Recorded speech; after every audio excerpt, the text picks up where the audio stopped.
Hey guys, in this video I tried to crochet shirts and I'm going to walk you through the process.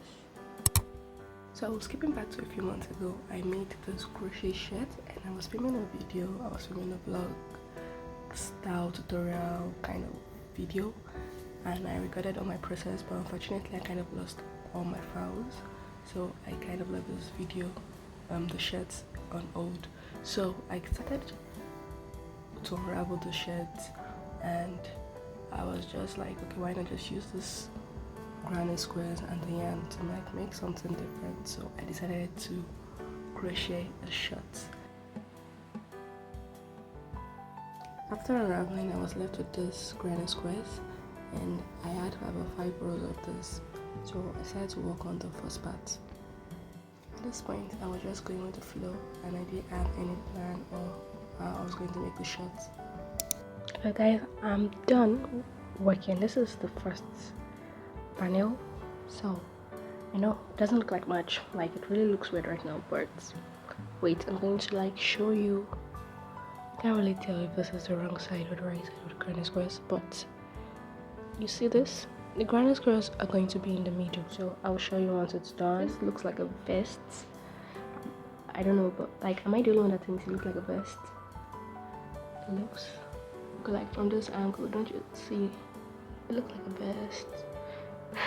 This is the stitch I'm using. This is what they call a link double crochet. It's the same height as a double crochet, and look at it.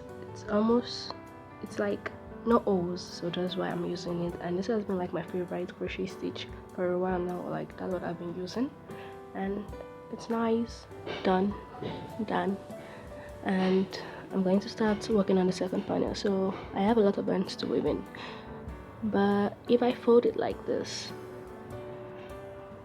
so doesn't it look like a part of a shirt when folded just like this? So second panel folded like this,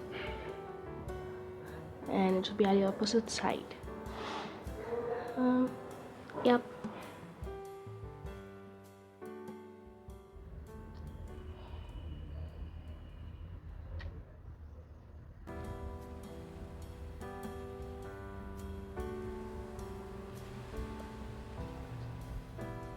I did about 11 rows of the mesh stitch, and on the 12th row I did the linked double crochet stitch.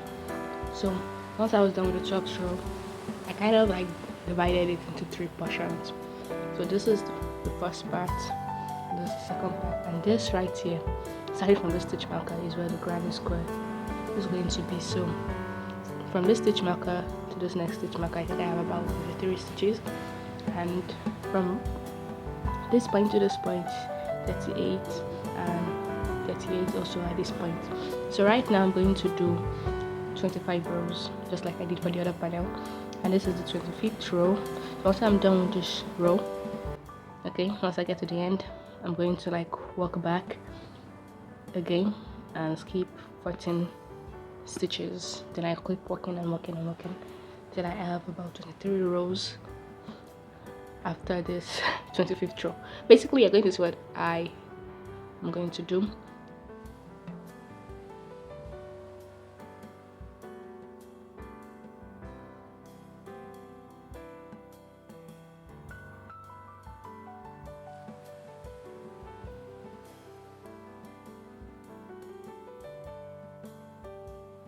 I'm done with the second panel, and now I'm just going to join my granny squares together so I can attach it to this point, just like I did with the first panel.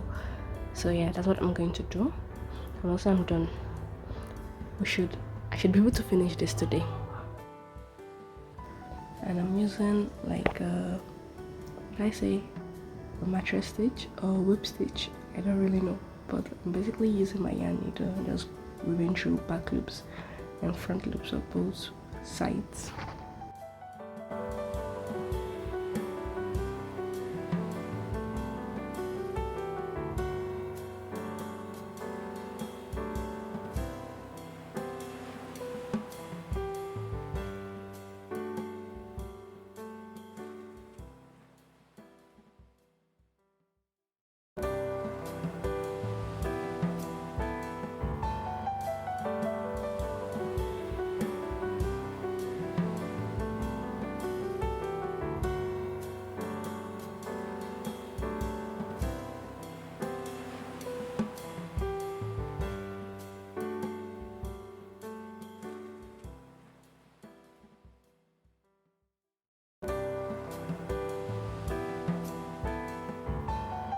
point I had to use the stitch markers to like join the granny squares at the midpoint.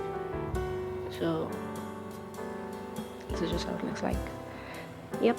Now I'm going to start seaming from this point. As you can see, I left like a really long tail of yarn to weave in. I'm going to join just like this all the way.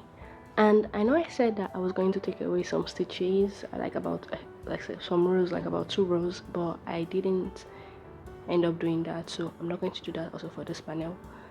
And yep, I'm going to see you once I'm done joining everything. Hopefully it doesn't take me too long. So I'm going to seam the 2 sides together, and I'm also going to as I'm done, I'm going to seam each panel together just like this. So from the top, I'm going to cut down and seam them together.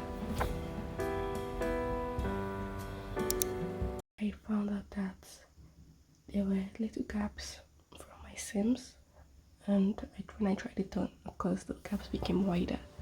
So at this point I don't really know what to do about that, but I think I'm going to work on the waist parts, I'm going to try continue the waist and see how it looks like when it's finished. Yeah, I don't know if you noticed, but I did a couple more rows for the waistband. I kind of made decreases, and let me just say that I don't really like how it's turning out.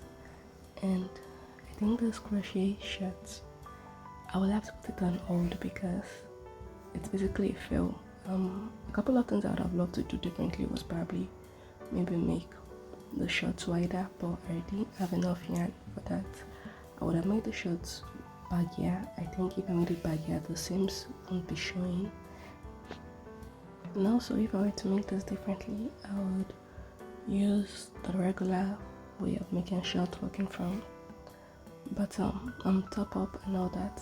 So I think it would have eliminated the gaps, the seams and all that. I won't have a seam and all that. So yeah, this is how the shirt looks like. I didn't try it on because I was too pissed at how it turned out. So if you like this video, kindly like the video and also comment and subscribe to my channel. I will definitely be remaking this design, but I'm thinking of making a skirt or a vest. So what do you think? Should I go for the vest since it looked like a vest, or the skirts? So let me know in the comments below.